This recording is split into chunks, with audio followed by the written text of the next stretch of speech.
I'm trying to see how far I can get with Honda, yo. With Honda? Yeah, they're fucking up. They're fucking up with my car. Oh, with the camera. Yeah, because 2 days ago the backup camera started working. What the fuck? For one drive, and then the right turn lane camera started working for 2 drives, and then it off again. So I'm like, what's going on here? And then like, I sent them an email with they needed my my ownership. Yeah. To like, I guess, allow me to like continue on in a sense with the discussion. And then I also complained to them like, yo, I need somebody important to call me back. Yeah. They got that email, but they didn't get the ownership part. Oh, we don't see your ownership. We only see that you said you need someone to call you ASAP. So where's my call? Where's the call though? You know what I mean? Like, you saw that, okay. So he's like, don't worry, I'll send you a new case number. I'm like, no. You're not sending me a new case number to protect your guys' self with timeline. I'm gonna respond to this original email. Yes. Since you're telling me you saw the second one, but not the first one. I'm gonna send the third one, which is going to be the first one again. And you guys need to like send me a new car or something. I'm like, it's at this point you guys need to send me a new car. Like, this is ridiculous, man. This is ridiculous. So bare work. I'm gonna just fucking, I don't know, man. You gotta do something, because why did I go to Honda and pay $120 for a diagnostic fee for them to tell me your camera doesn't work, when it's not that it doesn't work, it's clearly it went back on. Yeah, it's clearly some kind of software or safety issue. You know what I mean? Those things. Like, what did I pay for? I don't understand. How's that not finishing? He's done. There we go. Finally. This guy's out. Finally. God damn. That fucking fight could have went either way.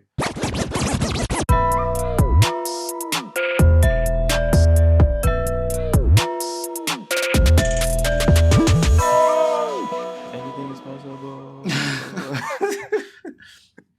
Anything is possible. I think, like, what year was that? That 2010, 11? When Boston won it. 2010, right? I promise, like, every year since they played that in the playoffs. I'm saying when I stretch. You know when you do that morning stretch? Oh yeah. I'm like, anything is possible. Ever since then, yo, I can't stretch the same. Okay, I think I'm ready. Yeah, I'm good as we can be. Perfect.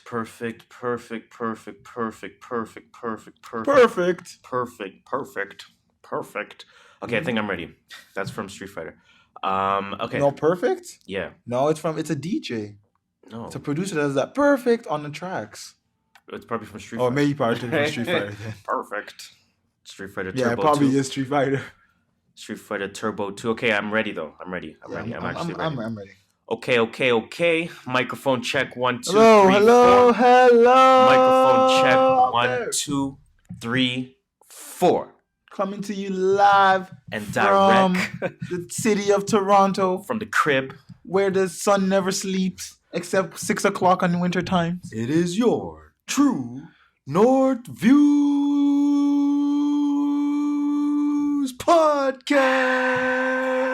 We actually need to do that. That's a solid intro. Whoa. Okay.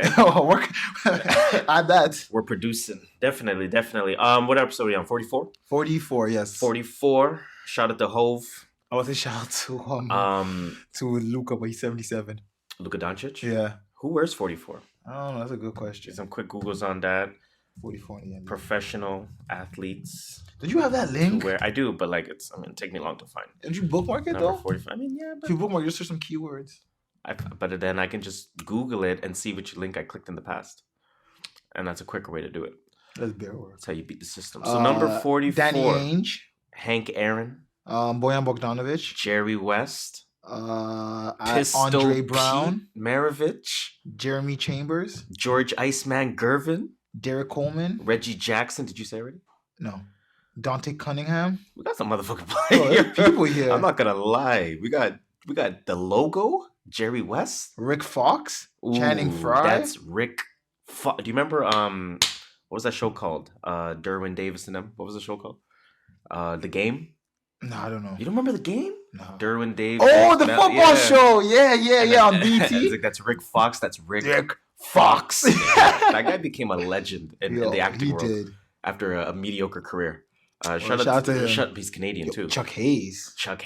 Solomon Hill. Got some players. Justin Jackson, Dakari Johnson, Frank Kaminsky, Jeez. Frank the Tank. Okay. I liked Frank a lot in college. He played really good for Wisconsin. In college, yeah.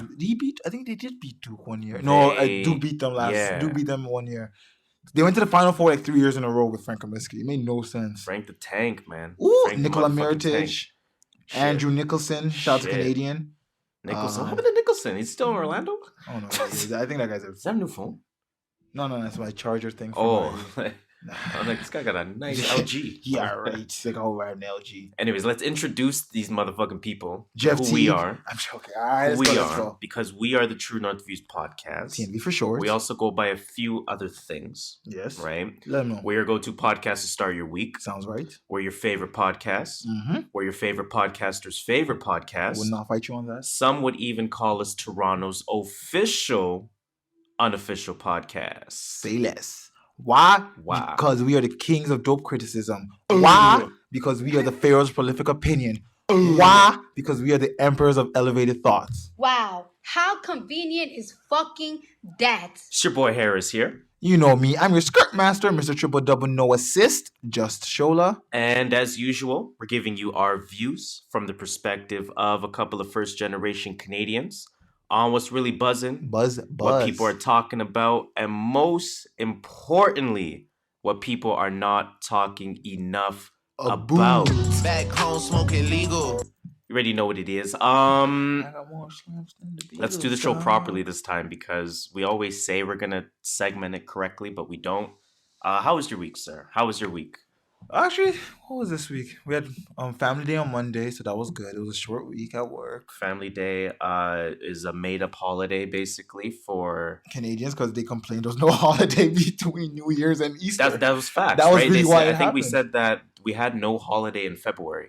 Yeah, there's no. I guess beginning of January, there's none in February, and if Easter's in April, we have nothing in March. And then the government said, we'll give you guys a day called Family Day. So we get a holiday.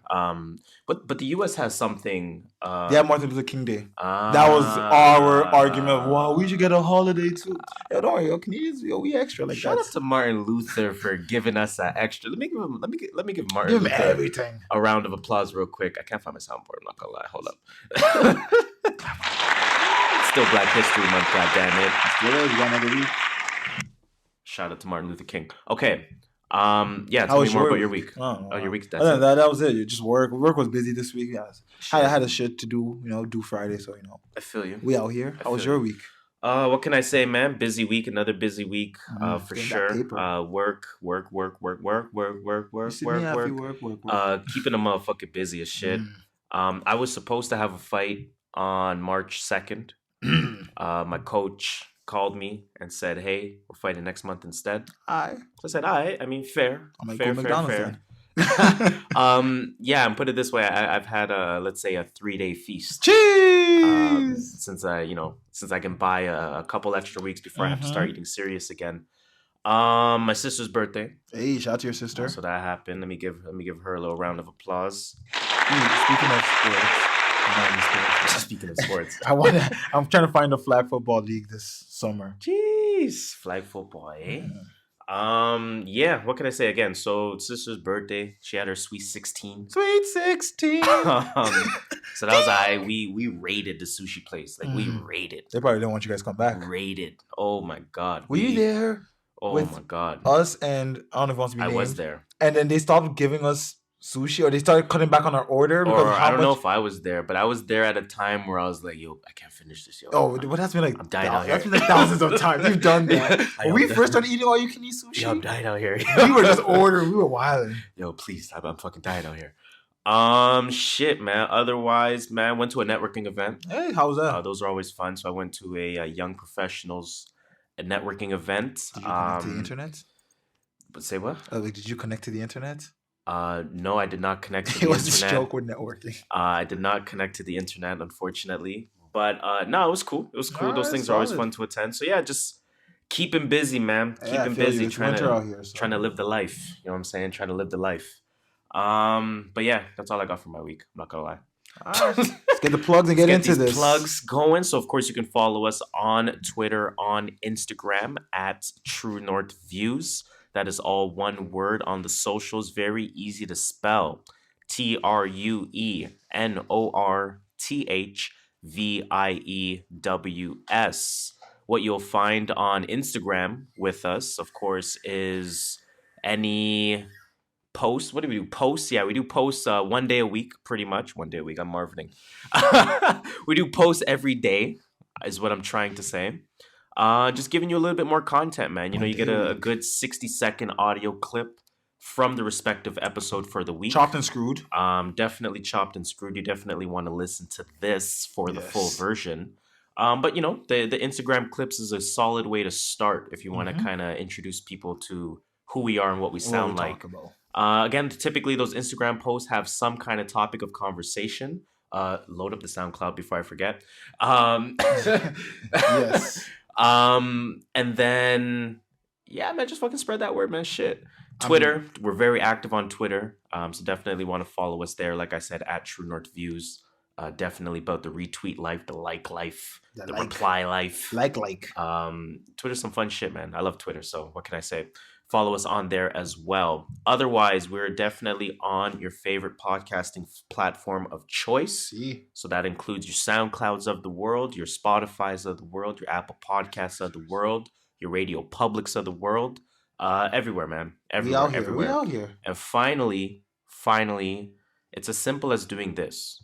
www.truenorthviews.ca. Say less. It's that simple. You go there, find out about us. The website still ain't 100, but it definitely looks better than your favorite website. So, shit, we out here. First of all, I searched Sound C and SoundCloud True North Views came up. Now I don't know if that's my computer doing some. Nah, you're on private mode. You're on private mode, so there's no search history. There we go. So you just search True North Views podcast.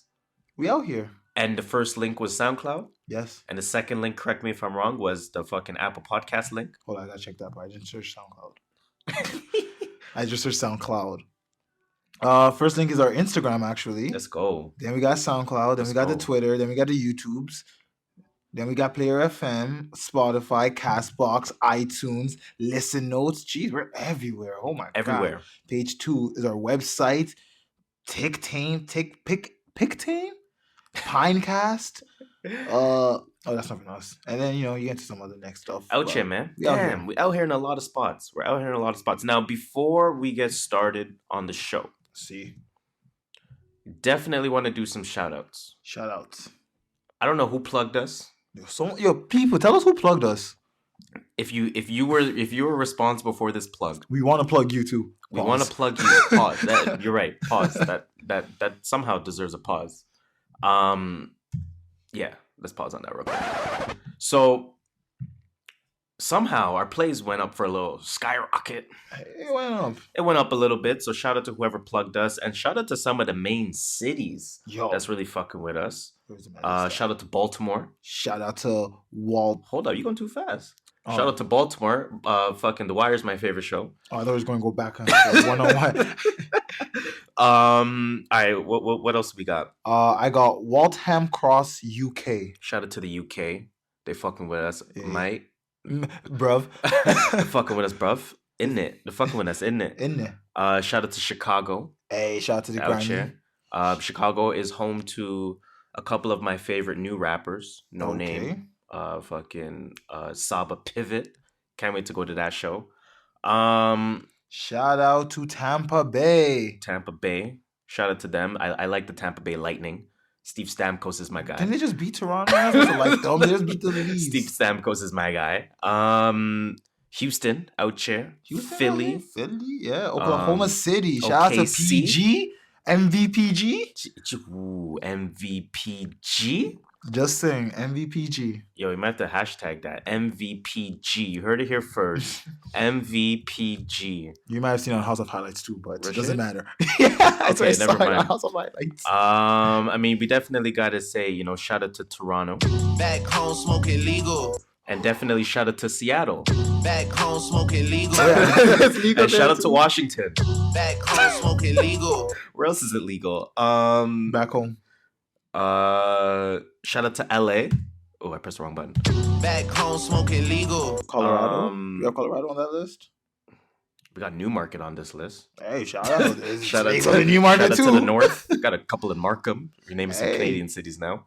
Got Richmond Hill on the list too. Shout out to Richmond Hill. Some motherfuckers up north is listening to us. Okay.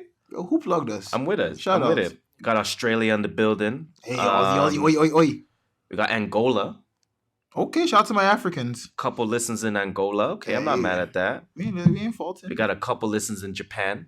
Konnichiwa. That's not Japan. Oh, that's Japanese, no? Konnichiwa is not Japan. Konnichiwa is Korean, fam. No, it's not. Yo, okay. Koni. How do you spell it? There we go, konnichiwa. Maybe I'm wrong. I'm pretty sure it's Japanese. I'm pretty sure I'm right. Oh, wow, it's a song. Okay. Damn. You. I'll keep going. Yeah, you keep going. While we got a couple in Nigeria. Shout out to Lagos. Thank you. Shout out to Lagos. It's Lagos. Lagos, Nigeria. I appreciate you guys. Shout out to Switzerland. We got a few listens in Zurich. Already know what it is. Shout out to all y'all, man. Damn. Whoever plugged us. Yo. Keep doing it.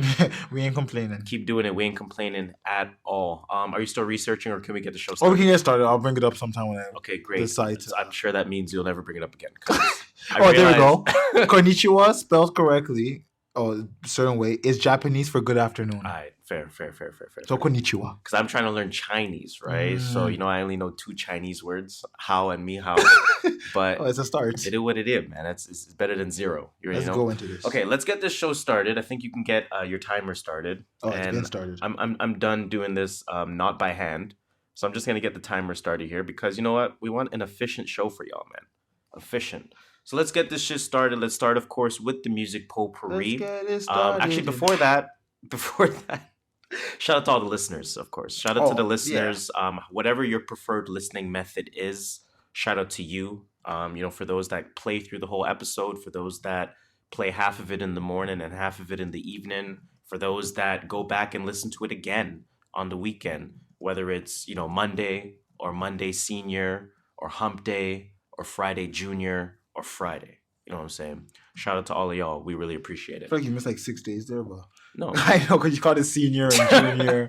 But yeah, let's get this show started. So like I was saying, the music potpourri, it is that segment of the show. All things music and new music related. We're excited this week because we finally have some new music to talk about. But before we get into the new music, of course, let's talk about some different things that are kind of going on music news related. Yes, sir. So let's start with your homegirl, man. She's not my homegirl.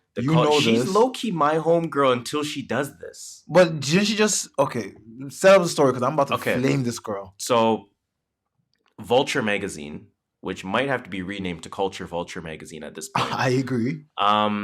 Says, and reports, I should say, Miley Cyrus is going back to her hip-hop roots. I'm going to stop you there. First of all, what roots? Because Miley Cyrus' roots are not in hip-hop. That's where my first problem is. Okay. Right? So now let me read the rest of it. So the next Miley Cyrus era is upon us. But which Miley will we get this time? After 2017 Country Blip, which we fully support.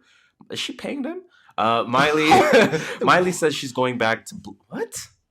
She's going back to black. Nah, I'm done with this article. Honestly. I'm done with this article. Miley says she's going back to black and will incorporate... Nah. Okay, let me just stop this. I'm not reading the rest of the article. Let me just tell you guys out here, the white people, hip-hop is not black. Like, a genre of music is not a color. It might be dominated by a certain race, but just because you're going into hip-hop doesn't mean you're black. Yeah. And that's why we're getting offended. Now, Miley Cyrus was the same person that said, fuck hip-hop, basically. Pretty much. It was a mistake. Right. Because she said that. Correct me if I'm wrong. She said, fuck hip-hop. She said, I can't listen to that anymore. That's what pushed me out of hip-hop scene a little. Oh, wait, sorry. If you try to handle rap, and then, I don't know. But this is what she's saying now, right? If I'm not mistaken. So she said, I think we're so influenced by people that we're around and my community when I was working on bangers. Future actually wrote on My Love, blah, blah, blah, blah. Those are the people in my life that I really want to be around and in the studio with. Future is fucking amazing and has a lot of wisdom too. Just listening to him and Mike Will, who was going to call his first record Made It From the Basement, The way they grew up, blah, blah, blah, blah, blah, blah, blah, blah, blah. I don't know what the fuck this is about, but... She whack. Vulture magazine, you need to do better. That's my new phrase in 2019. You need to do better? Just do better. Just hashtag better? Do better. I saw that. Do better. That's my new shit. So do better, Vulture. Do better, Miley. Are we I'm not going to say you and I. Is the industry welcoming of this? They shouldn't be. You can't denounce something and then go back to when you feel like it's going to be profitable. What about Post Malone? Who really listens to Post Malone that's not fair skinned? A lot of people.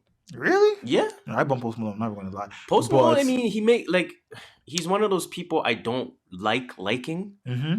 But he's a talented musician. Oh, he is, definitely. His music bombs. He's a very talented musician. Like, I don't call him a rapper. He's a musician. Mm-hmm. He's an artist. He's an artist. Yeah, he's a very talented artist. I don't know, man. I'm not accepting her. You don't do what she did. What's a little frustrating to me is that Miley Cyrus is pretty much part of, like, country royalty. Yeah, see that's what I was gonna say about the whole Post Malone Dolly thing. Parton tribute and shit. Like Post Malone was hip hop. He was just saying, I'm not making hip hop. I was like, yo, fam, you make hip hop music. She never made hip hop music. Then started making hip hop music. Then denounced trying to. No, I get what you mean, but like, she's country. Do better, man. Stay in your lane. Exactly. Do better. Yep. She left hip hop when it seemed like hip hop was dying, and she came into hip hop when hip hop is undeniably the biggest genre in the world now. Mm-hmm. And you know what? Like, I just say that's a little convenient. Like, wow, how convenient is fucking that? And you got to ask yourself, is she still, culture vulture? And all I got to say is, and to this day, that was a good one. I reached you on that one. That was a good comment. I didn't see that comment. You know what I'm saying, man? Just Miley, do better. Do better. I like that. Do better. Meek Mill. I guess let me ask one final question. How do you feel about, I guess, people working with her in the industry? Do you have a problem with that? Because we know the Futures will work with her. The Mike Wills will work with her. Let's just put it this way. Money talks, and I get that. Okay. I'm not going to hate on you for getting money. I might not support you, but I'm not going to hate on you for trying to get your money. Say less. That's it. That's why I don't knock the hustle, but I might not support your hustle. I think that's what it comes down to. I never knock the hustle. Get your money. Because if I was in your shoes, I don't know why. I might be doing the same thing too. Do you? But yeah. Do you? If you don't see me bumping your song, you know why. Let's move on to Meek Mill. What's going on with Meek Mill? So Meek Mill had a little episode with Michael Rappaport. What show? Good one. Let me actually give you... yeah, that's a good one. That's a good one. So... have you followed along in this story? Not really. I'm not going to lie to you, no. So, Michael Rappaport, you're aware of who he is? Yeah, I know who he is. Rap. Get this. What is that? What is that cat in my bag? How's it get in my house? That's funny. Yeah, he's a funny guy. That was a funny clip, actually. That was a fucked up cat, now I think about it. That cat was messed up. But yeah, so I mean, Michael Rappaport definitely has been adjacent to the hip-hop industry for ages, for decades. He was in, not Friday. That movie with... Marlon Wayans, where he was like I don't remember. I know, but he's been in some black movies. And he's been around. He's definitely at the barbecue, like, and his wife's black. He's like Dirk, right? Like, like Dirk's wife is black, I think. Yeah, Dirk hosting the barbecue. You know what I mean? So, but Rappaport and Meek Mill, of course, they had a little episode earlier last week. Long story short, Michael Rappaport essentially said that Meek Mill was a trash rapper, if I'm not mistaken. Let me see if I can pull up the tweets. Yeah, he said, you got it. He said, Meek Mill, great story. Yes. Great look. Yes. Trash rapper. Fuck sorry. You. Said, Meek Mill, have a hearing problem? Because he rhymes off beat on everything that he's on. Literally off beat, like no flow. Meek Mill responded, hey, rap. Don't ever use the word trash when you speaking on nothing from our culture unless you get trashed. I don't get it. Unless you're trying to get trashed. Number 2, who gave you authorization to be speaking on us? Number 3, what you charging now? Last time I seen you, you wanted a selfie. Be great though. So that emoji kills me. That dizzy one? Wiggly mouth. Yeah, that wiggly mouth emoji, the dizzy one is funny. Rappaport said Meek Mill is not even a top 20 rapper from Philadelphia. He tripping. That's super tripping. Wow. He said you make 300 songs and 5 will be okay. He said Rappaport is also from New York, and that's like, like he's just there. They to just diss you, flame people. right? Just there to diss. He obviously apologized since then. So he ended up saying, I should not have used that word. He definitely is not a trash rapper. I shouldn't use that word. It was wrong. And it wasn't the right word. Okay. He's not a trash rapper. I can't say it and wish I could take I'm harsh. Okay, this is fair. I'm harsh with my hip hop opinions, and it's the wrong word. It's just not valid. It's not true, and it's not reasonable. I'm gonna stop you there. Go ahead. Is trash about to become a word we can't use anymore? No. Okay, good. Because the way he's making it sound like I know trash, like he said the N-word or something. He's making it sound like trash is like the epitome, like the pinnacle of bad. Like trash is. I'm still gonna use trash. It's not a bad word. It's not that serious at all. But yeah, I mean, again, long story short, Matt Rappaport apologized, and I don't think Meek Mill has responded since. But a few questions kind of rose from this situation, and it's almost along the lines of what Meek Mill was saying, like, who gave you permission to talk about our culture? Agreed. But now I ask the question, when are you granted permission? Because somebody like a Rappaport grew up in the industry. That's true. So I can't even say he's not of the industry. Like, New York wasn't about black versus white. It was about hip hop and everyone being together. The Puerto Ricans are with the white boys, are with the black people. And they're all, you know what I mean? And the Sicilians, and it's all hip hop at that point, right? Like on some Do the Right Thing Spike Lee shit. You know what I'm saying? So it's like, can Meek even say that to rap? Does being black and technically being black technically makes you of the culture, especially if you're in it? Does that give you precedence over 30, 40, 50 years in the industry being white? You know what I'm saying? I know what you're saying. Are they both wrong? Like, I'm a little confused as to where to go with this. I personally think Meek's wrong just for one reason.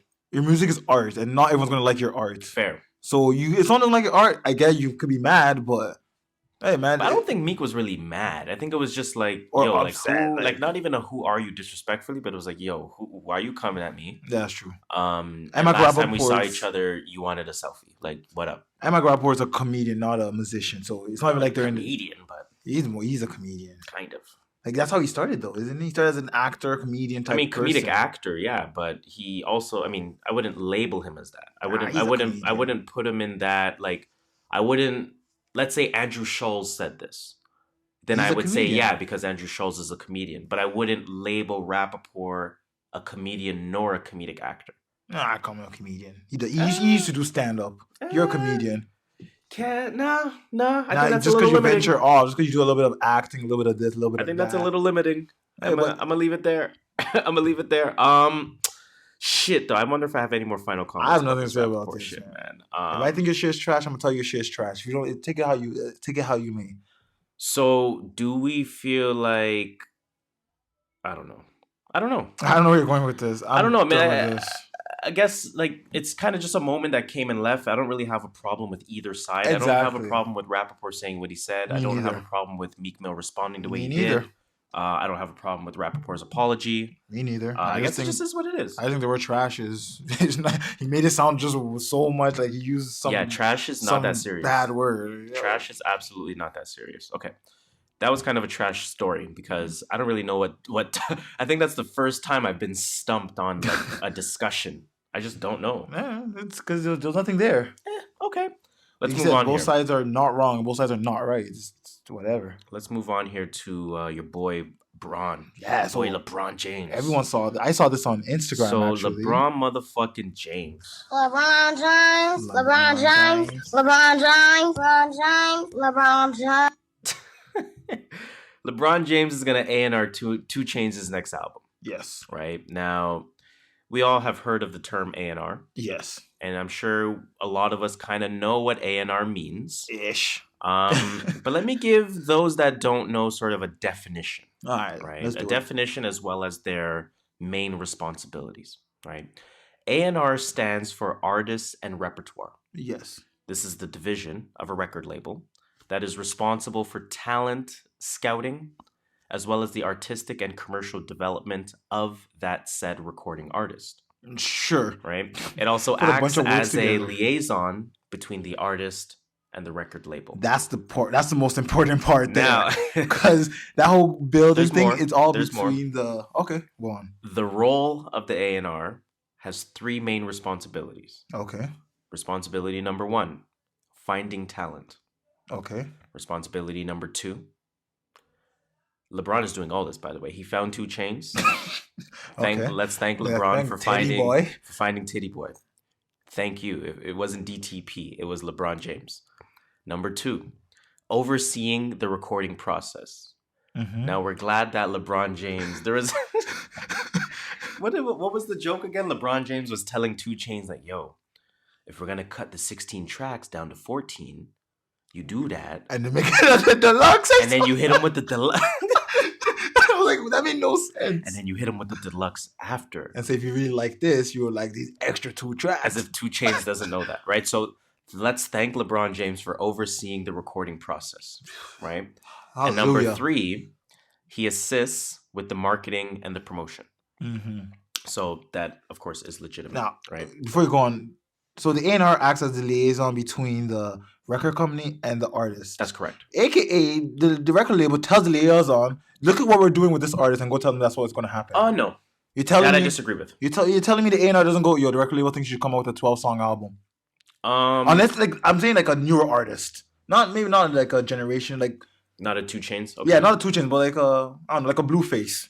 Yeah. Telling me his A&R doesn't say we should make your album 12 songs. You have no say in that. I don't think so. I think the label tells you they want it to be 12, and the A&R basically finds a way to best market that 12. Right? I still think the label controls everything. They're just using A&R as a scapegoat. Well, the label isn't really directly in this situation. You're speaking more general. So I think in general as an A&R. Not talking about this LeBron 2 Chainz situation. But sometimes the A&R is not really associated with the label. Then what's their job?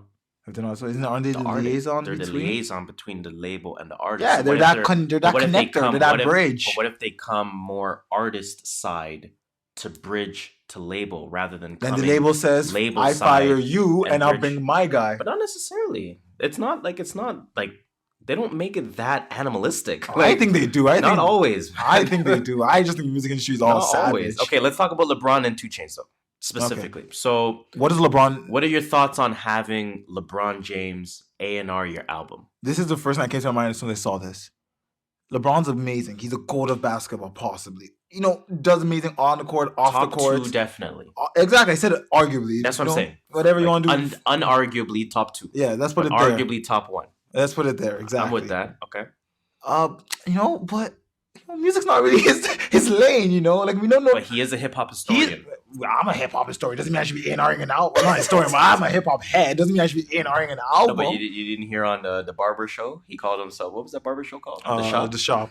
Barber show. It's still going on. It is still going on. I think he said he's a hip-hop historian on The Shop. Well, doesn't he have the prowess and the knowledge to A&R successfully 2 Chainz' album? Sure. Now, but here is the thing. Jokes aside. Yeah. And shout out to the Joe Budden podcast on this, because you realize it, but when you hear it, you kind of realize it more. 2 Chainz historically has had really good album rollouts. Oh yeah. Album releases, album rollouts, good projects, that kind of thing. Yeah. And that's why I say, and again, that's why I kind of took away from the general discussion and brought it specific to this discussion. Mm-hmm. If the A&R acts as a liaison between artist and label, and that's why I said, wouldn't 2 Chainz have an ability to more so bring LeBron on? Oh yeah, and then he's the link to Def Jam. Oh, at 2 Chainz' point level in music, that's he easily can do that. Right. So I mean, my only issue is, the Lakers are fighting for a playoff spot. Again, that's my issue. That's what I'm saying. Like, he's not in the music industry enough or committed enough to. But it's not even the off season for me to see this happening. It's not the off season. Well, if you were out of the playoffs, like, how like Cleveland, like CJ McCollum would be like doing a solid podcast day because the Trailblazers are no longer in the playoffs. Yeah, it's like that. But you're not like you're fighting. You're intense. Yeah, well, this is why he moved to LA. It's true. This is why he went. I'm not mad at it though. I'm not mad. It's just funny to see, like, you're a basketball superstar, legend, and what value? I'm wondering what value is LeBron gonna bring? Like what like what is LeBron gonna do? Like I guess if you release the 14. And then if they really fucking with it, this guy said it's so slick. He was trying to be slick. 3 tracks you're gonna put on the deluxe. He said like it was slick, like he invented it. I'm like, they've been doing this for real.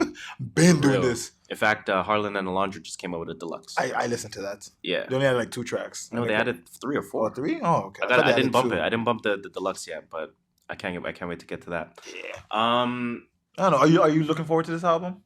I am. What do you think LeBron is gonna? What do you think you're going to see a LeBron influence on this album? No. Okay. I literally cannot spot one thing Bron. That's what I'm saying. How would you know? You're going to hear a lot of basketball references.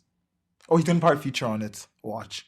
You're going to have a verse with LeBron on it. I take a LeBron LBJ. Intro. I'll take a LeBron intro. 2 Chainz featuring LBJ. Like those like those what do you call it? Those like motivational speeches. When they used to put comedians in skits?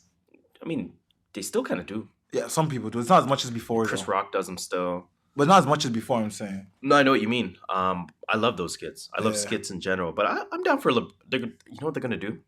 I just figured it out. They're going to have at least one The Shop segment. Unreleased, unaired. At least. And I think 2 Chainz is supposed to be on the next episode of The Shop or something. Is he? I read it somewhere. He's going to be on the upcoming episode of The Shop. Wow. How convenient is fucking that? Okay, I think I'm done with Bron. Last thing, you were probably going to hear this album all over the Staples Center during warm-up. And in Atlanta. But the Hawks have no attendance. So everyone's going for Trae Young. What does it matter? Oh, yeah, they are going for Trae Young. That's true. Why is NCAA on? Who knows? Back to UFC real quick. Anyway, next topic. What are we talking about next? As I find it. Another rapper. Oh, he's no one's eating his R, sorry. 50 Cent is scared of the NYPD. Why not, man? Now, motherfuckers is crazy. I don't know the full story about this, but I know 50 Cent got word that there was almost a hit out on him. Well, there was a hit. Shoot on... Well, it wasn't really a hit because there's no money on his... True. There's no bounty, but... The legal definition of a hit, I guess. Yeah. So I'll provide a little context. So 50 Cent said that he fears for his life after news broke that an NYPD commanding officer told his subordinates to shoot the rapper on sight. It's on sight. That's fucked up. It's on sight. That's fucked up. It's on sight. The quote from 50 is, "I'm afraid for my life. I haven't been able to sleep since I've heard of this." Great job, 50. He's good, man. Great job. He's good. 50's getting paid. Oh, he's good. He's gonna get paid. He knows what he's doing. He's gonna get super paid from this. But I mean, let's take a second to have the serious part of the discussion. You don't think it's a little fucked up? Oh, it is definitely 100% messed up. Because if they can do that to 50, how many people do that are not that famous? People that we don't know of. Yeah. People that brushed your shoulder now. Yeah, it's an on-site thing. And like you can imagine if that's the verbiage that goes on internally amongst the NYPD or amongst any police force or police department or what have you. Again, you imagine that like, yo, we're about to pull up on this armed robbery suspect. Yo, I'm feeling like killing a motherfucker today. Yeah, go ahead. On site. If you see him, on site. If he or she makes any move, on site, you blast. I know he has a gun on him, so don't worry. You know what I'm saying? Oh, so I agree with you. So you imagine how many things have happened in the news and I guess death related things and story related things and abuse related things and abuse of power related things, and how much of that is just internal dialogue amongst the respective police department. Mm-hmm. That's disgusting. Horrible. Right? I don't know if you had any more part of the serious discussion to get to. Not really, man. You just said it's messed up. Like the fact that you can do this to 50 Cent, imagine how many people they've done this to before, right? Yeah. That we don't know of, that are, no name. Not no names, but not celebrities. Well, that's the thing. I mean, no name and not in a disrespectful way, just no name in terms of not a prolific figure, not a public figure. Exactly. There right? we go. So it's kind of fucked up. But you know what? 50 gets money though. For what it's worth. Straight up. Yo. 50 Cent's gonna get paid. I said I can't sleep. Paid. You made that public. Oh my goodness, he's gonna get paid. I know he has a good legal team. Oh yes. Is he getting money from his baby moms or something like that? Oh, who knows, man? Like he claimed bankruptcy to stop paying something. Like stop paying like child support. Come on, man. 50, man. Like salute to you. He knows what he's doing, man. He knows what he's doing. He doesn't love him. He's a troll, but he knows what he's doing. Definitely getting paid. I think that's all I got there. Yeah, that's all I gotta say. Just be safe, everybody. Be safe. Watch out for the law. Know your rights. Know the law. Study, and fucking if you hear shit like this, be smart in how you respond. Exactly, yo. Don't always quick response. And always the thing. People probably didn't just hear about this yesterday. Exactly. But he only tweeted about it yesterday. And how you respond. I'm telling you, 7 seasons of Suits will do it for you. I finished Suits, by the way. This guy watched Suits. 7 fucking seasons in a month. How long did it take to watch it? I don't know, a month? Something like that. I never watched TV that fast. Fuck. Anyways, let's move on here. Let's move on to Nipsey motherfucking Hussle. Shout out. And in fact, I wanted to load up the song real quick to start this article off. I should have had it ready in the tuck. Nipsey. I'm gonna find it in bust record down, time. Tatiana, bust down. Bust down, Tatiana, okay, bust down. What's the pronunciation of it? Is it Thotiana? Yeah, Thotiana. So why do people say like Thotiana? Thotiana? Who said Thotiana? I don't know. People just don't say it. It's Thotiana, no? Thotiana. It's Thotiana. So why do people say Thotiana? Like they emphasize that T. Do you think it's only people from Toronto that don't emphasize the extra T's in words? Because we just say Toronto. Like no, it's just Toronto. It's just Toronto. We say Thotiana. Thotiana. No one says Thotiana. Bust down, Thotiana. He says it in the song though. He says bust down, Tatiana, bust down. Tatiana. It just sounds stupid. Anyways, man, let me play some real shit. I gotta find the part in the song now. Blue Laces 2. For you to run to. It's time we make it. Yeah. Shout out to Nipsey. Shout out to Nipsey.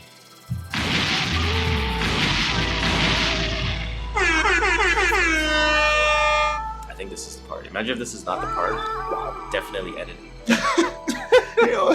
It's always gonna be the part now. They killed Dr. Sebi, he was teaching health. I fuck with Rick Ross cause he teaching wealth. That was all I needed. What did he say? They killed Dr. Sebi because he's teaching health. So for those that don't know who Dr. Sebi is. Yes. Definitely somebody that I need to read more about. Me too. Definitely somebody I want to know more about. Yeah. But Dr. Sebi, basically, he was a self-taught pathologist, herbalist, biochemist, naturalist. He basically cured AIDS. He basically cured cancer. He fucking found cures for everything. Blindness, cancer, diabetes, HIV, herpes, naturally too, etc.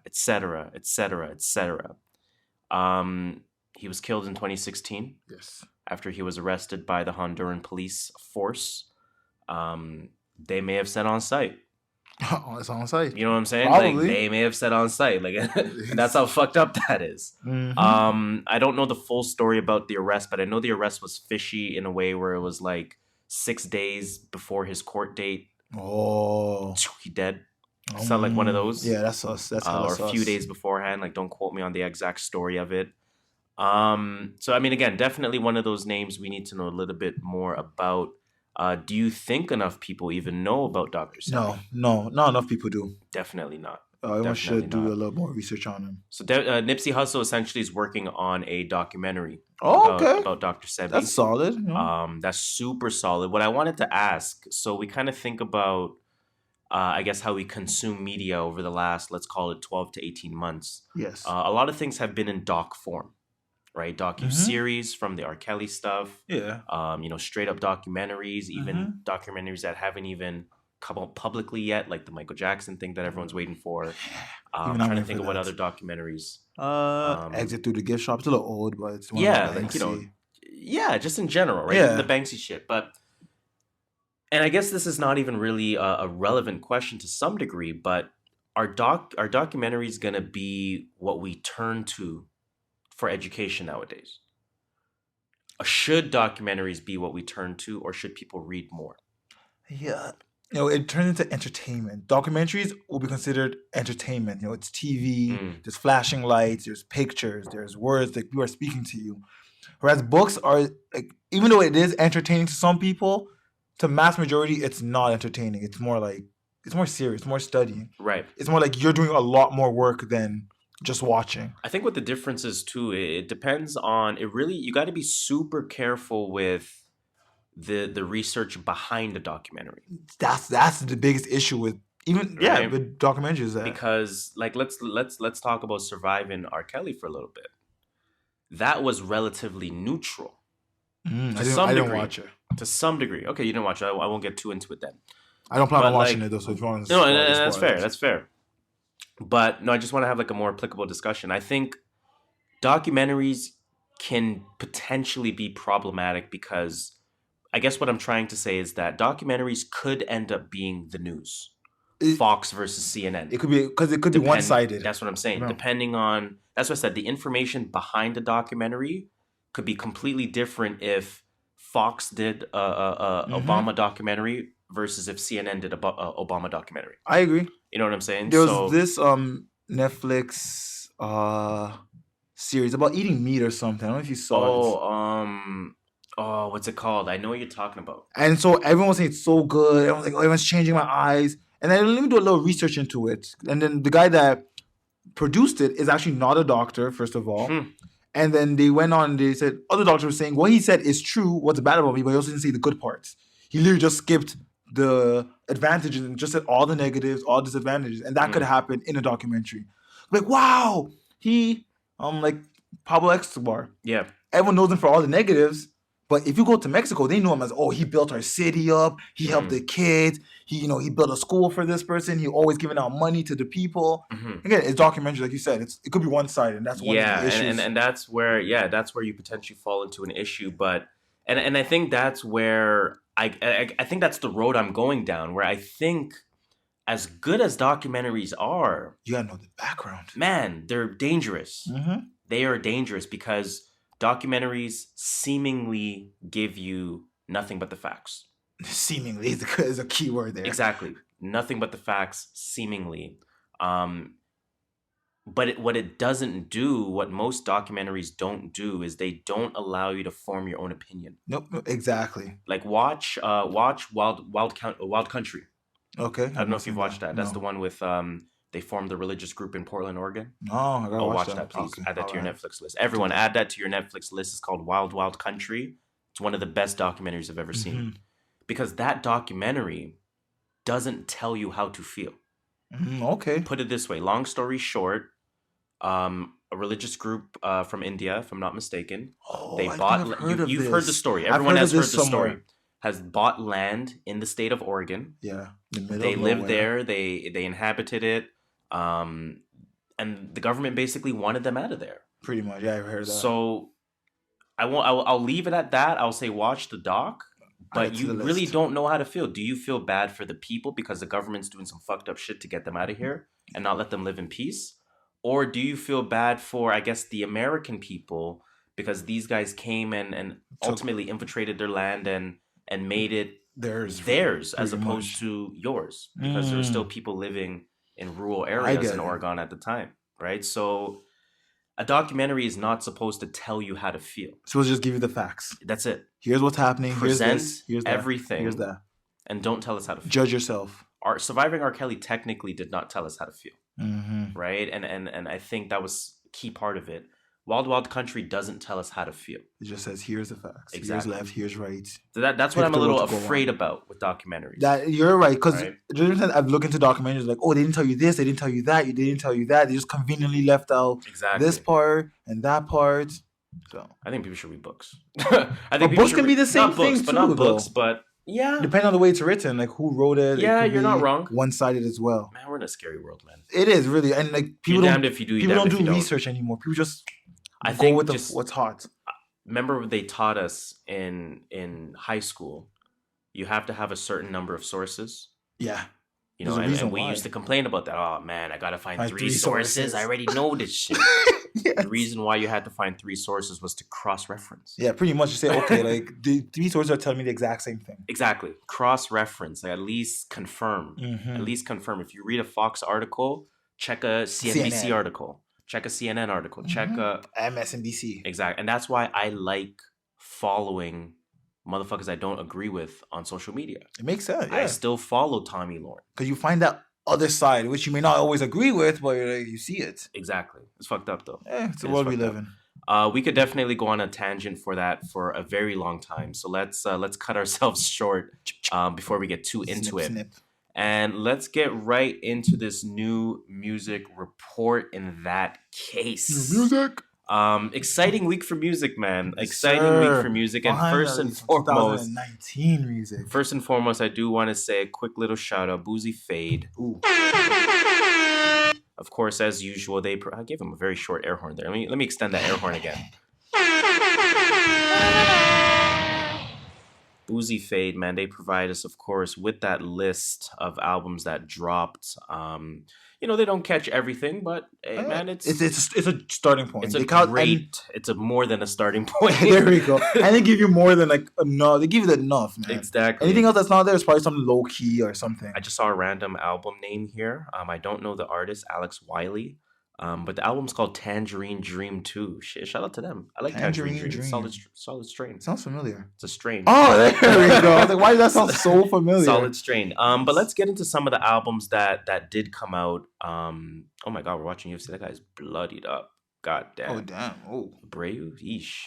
Ooh. Right, done. Okay, let's get into some new music that came out for the week. Let's start with, let's start with Offset, man. Offset's Father of Four. Shout out to Microsoft Paint for providing that album cover. That album cover was weak still. The Photoshop Express app on iOS. Shout out to that. I actually liked the album cover. I thought it was hard. I liked it. You know what? It wasn't hard, but I guess it wasn't weak. It was art in how amateur it looked. Like, obviously, it's intending to do that, right? I like. You know what it reminded me of? Buddy's album cover. Because Buddy's album was his whole family.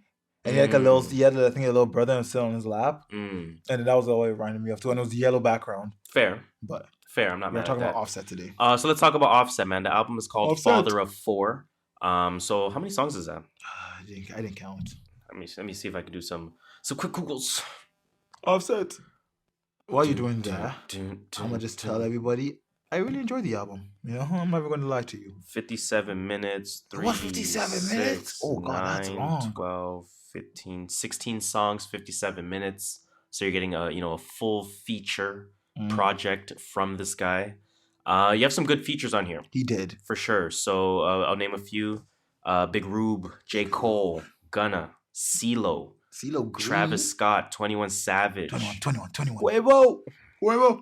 Cardi and Gucci. It's Cardi as well. I'm surprised there's no Takeoff. Yes, and we'll get to that very shortly. Okay. Because I did want to say the intro track, which was called Father of Four. I thought he was going 21 with this album. He bodied. I thought he was going in a 21 direction with this album. Once I heard Father of Four, in an immediate growth way. Oh, yeah, see that? You know what's funny? Because we've been asking for this from the Migos for a while. Yeah. How are you going to ice out your Philippe? Yeah. You know what I mean? Like, we can only hear about the Protect Philippe so often and racks and stacks. Pretty much. You know what I'm saying? And then he comes out with Father of Four, the title track, and I'm like, yo. First off, Jordan, sorry I couldn't be there for your birthdays. This reminds me of Meek. This reminds me of 21. This reminds me of, what we want Nicki to be. 444. This reminds me of 444. Like, he's showing some grown man shit. I'm not mad at that. He is. Right? That was my very, very, very first impression. At that moment, I said to myself, easily the best member of the Migos. Easily. He set himself apart from Quavo and Takeoff. I think he set himself apart from Takeoff because I don't think there's real debate between him and Quavo. I think it's like Quavo, is a star as a celebrity, but Takeoff is the better artist. Yeah. Right? So I don't even really think the argument was there. I think there was more of an argument with Takeoff because it was like, Takeoff is the X factor though. No, it's Offset now. It's fucking. And if I'm not mistaken, I think at the time of Last Rocket, yeah, I think I was saying no, it's still Quavo. I mean, my bad. It's still Takeoff. I would have given it. I don't know none of these motherfucking names. Yeah. It's still Offset. I know, but Quavo's my favorite. Quavo is my favorite. Quavo will be my favorite. Because Quavo's the celebrity of the group. He's nice. He's the face of the group. And he's nice at ball. You know what I mean? Dropping 40 in All-Star games right? and stuff. You're serious. He didn't need no Rachel Demita this year to. But by far, yeah, I know. But damn. But by far, it's Offset. Yeah, he put a stamp in that. What were you gonna say though? You're saying some shit. I was saying I really like the growth of his. Like it showed more than just his Philippe. Yeah, he showed a little bit more, man. He showed a little bit more with the J. Cole feature. I was gonna say, did you see the J. Cole feature coming? I did not see it coming. Honestly, at this point, I don't. If J. Cole just pop up on my album, I wouldn't even be surprised. I would be surprised, or I wouldn't be surprised. J. Cole is fucking. When you think about it, J. Cole is basically Ty Dolla signing himself. And he's not like. He's not missing. Name the last bad feature Ty Dolla $ign has had. It's been a minute. It's been a minute. I don't think it's been ever. Yeah, that's what I'm saying. I don't. I gotta think about. I gotta go through every single feature and see. Was that okay? I don't think there is. I think that's what J. Cole's doing. He was 12 for 12 last year. Yep. He's 1 for 1 this year so far. Unless I'm tripping. Unless he's on something else that I'm not aware of. No, nothing that I know of. I like what they're doing visually this year. I think what TDE did. I'm tangenting right now. What TDE did last year, I think, is what Dreamville's doing this year. Which is visually. So Ari Lennox came up with a new music video for Shea Butter Baby. J. Cole's in there. J. Cole has to be in every music video that he's on. Hey, he's the face of the group. 21 Savage video, J. Cole's there. Oh, yeah, he's featured on the song though. Middle Child features song is coming. Music video is coming. J. Cole's gonna be in that. It's a song. You hope so. I like what they're doing. Okay. Visual representations. A little sidebar about J. Cole there. But back to Offset. I really like the features. CeeLo bodied. Yeah, he came with his singing. Everyone forgets that CeeLo has a good voice, man. CeeLo, oh my, CeeLo's such a legend, man. Underrated. Like this new generation probably doesn't know him. They don't even know him at all. They don't know him. For 3 decades. Who's this CeeLo Green? Why is he not rapping? He's been in the game for 3 decades. Just go listen to Goody Mob and fucking CeeLo from the early 90s and OG. And educate yourself, man. He's literally an OG in the game. Educate yourself. But I mean, overall, what do you think about Offset's project just in general? It was good. As a whole, as a project, it felt really long. Now I found out it's 15 tracks. I could have been happy with 10, but he had good features. I like the feature with Cardi. I was just about to ask you, what did you think about that "Don't Lose Me" track? So that one caught me a little bit for a surprise. Let me play the beginning real quick here. And I apologize. You know what I'm saying? Breaking your heart, breaking our promise, breaking God's promise. And being a selfish, messed up husband, you know what I'm saying? I'm trying to be a better person. I want to get this off. Then the song starts after that, obviously. Is this a matter of keeping up with the Kardashians where everything is staged? Or is this just taking advantage of a real life situation and monetizing on it? The second one. Okay. Okay. So he's like, you know what? We woke up in real life. I put a little song about the breakup. Put a little breakup talks in there. I'll sell a few more tracks. Not mad at it. 21 Bodies feature. I didn't like that song. Really? That was probably like one of my least favorite songs with Travis Scott and 21. I thought just 21 Bodies feature. I like the second half of his feature. I didn't really like the first half. Fair. I think other than JID, 21 Savage officially is my favorite Atlanta artist. Yeah, Atlanta's my scene. I'm fucking rolling with it. Atlanta's 21, my scene, man, officially. Wow. Other than JID, of course. I'm not fighting you on that. Can't count that. But that Clout featuring Cardi. That was a heavy song. That was, shout out to Cardi's good, man. Cardi is good. Cardi's good. She has a voice. She has the performance. Like she gives that energy. She's good. She's definitely good. I rate Cardi. So now that all 3 albums have come out, how would you officially rank the Migos' individual efforts? 1 through 3. Offset number 1, easy. Okay. Offset. Quavo number 2, and actually tie for number 2 is Offset. 2A, 2B? Because they're both shit. It's tier 1, and then number 2 is in tier 6. I'm putting it that way. Damn, that much of a difference. Yeah. Offset really set himself apart. How about you? I'm kind of going in the same direction, man. A little bit of bias with Quavo. With me, I just like him as a celebrity. That's fine. It's fair enough. So yeah, man, I'm going in that order: 1, 2, 3, Offset, Quavo, Takeoff. Yeah, kind of. He puts that shit they came out with last year, Last Rocket and Quavo Honcho. This shit blew him out of the water. No wonder he didn't drop it right after. It's true. It's true. He waited for that, and he did a good job there. So salute to Takeoff. Salute to Offset, man. Definitely did your thing there. Not mad at that. Let's go to Let's go to a next Atlanta artist. Yeah, another Atlanta artist, Gunna. You bumped this, did you? Drip or Drown 2. It was one of those, you mentioned this, like, you're not going to remember this, but you mentioned this, like, way back. I think when I was asking you at the time if you had listened to a certain album, and you're like, nah, man, because I had just listened to so-and-so, and like, I couldn't do another. After listening to Offset, I could not listen to I think it was after I listened to Quavo Honcho, and there was another person that came out, and I was like, nah, man, Quavo Honcho took too much out of me. I was like, yo, Offset took a lot out of me. You know what? If I listened to Offset before this, I would have not listened to this. Took a lot out of me. I couldn't do it. And I'm wondering if, like, I almost don't want to comment too much on Gunna's album until I listen to it with a little bit more of a fresher mind. Okay, well, let me just tell you this. You're not missing much. Because that's what I was going to say. It sounded like, not trash, but it sounded like playlist music. That's exactly what it is. Throw it on a playlist. I don't really care about this. It was carried by its production, by Weezy.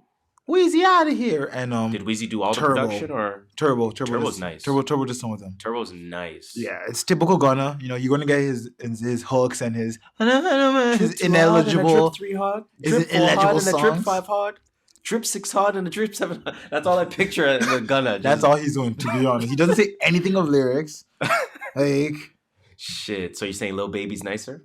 Lil Baby is nicer. Lil Baby is nicer. Like, and he doesn't enunciate enough, so it's not. You don't really enjoy his lyrics. But again, he's not saying shit of relevance, so I don't really care to hear what he's saying. But he also doesn't really need to enunciate because you think about Thugger. Don't forget, Thugger made his Thugger's name. the blueprint. Don't That's forget, true. for a lot of these guys, his voice is the instrument, right? It and is. I think Gunna, gives you the same sort of riffs and like, you know what I mean? Like, and obviously you get what I'm trying to say. Yeah. Like, he uses his voice as the instrument, as the lyrics, a supplementary instrument on top of the beat. Yeah, I get what you're saying. Right? So I'm not even mad at a lack of enunciation, but it's like you said, man, I was listening to it like the first, say, 2, 3, 4 songs, and I'm like, honestly, that was it. Yeah. That was it after that. I'm cool. Like, I think I got my quota. Other than the Thugger feature, I don't think I'm going back to this album for the whole thing again. You're saying it wasn't a download? No. But that Thugger feature, that's a download. That song was hard. I'm not even gonna lie. Like, I don't remember anything on the album. All I remember is the Thugger feature. Even the Lil Baby feature I skipped. I'm tired of both of them. Like, oh, you're tired of both of them now. What about the Cardi? Playboy Cardi. It was nice? Or you didn't get that far? Because that's the second last song. I think I skipped the Playboy Cardi's part, and then I started hearing his voice. I thought that's your guy. No, Cardi's nice though. It's just not that album. It's just the album wasn't. Whatever that album was called. Dilate. Dilate. It wasn't lit. Yeah. It definitely wasn't lit. I read on a website, and this is best explaining. I didn't write the link to the website, but this is best explains how I felt about the album too. I came into Drip or Drown 2 a bit wishy-washy on whether Gunna was actually a solid rapper, and I left. I'm still a bit wishy-washy if he's a solid rapper. So he didn't hit. Nah, he's good at creating a vibe. So let me ask this question. But that's it. Lil Baby released a solo project recently. Yeah. Lil Baby's nice though. What am I talking about? Shit. I bumped that album too because Meek was on that album. It's called It's called probably some like Dilate or some shit. No, it's called Street Gossip. Yeah, Street Gossip. Yeah, I think Meek's on the track there. Why didn't I bump this? Let me download this because Lil Baby is nice. I really like this track. This was way better than Gunna's album. Can Gunna thrive on his own? Is ultimately what I'm trying to ask. Yes, but he's going to... Because, my bad to cut you off while you're answering there. I almost look at Lil Baby and Gunna. Please don't shoot me for this comparison. It's just... we should get a reload sound or some bullshit. I almost see them in a similar light to Outkast. Yeah, you won't be wrong. Where they bounce off of each other. They create synergies with one another. They don't quite need each other. Big Boy was very successful as a rapper. 3 stacks is 3 stacks. I don't need to say more than that. We're waiting on that album though. Yeah. Oh my God. Imagine when he comes out with an album. Holy fuck.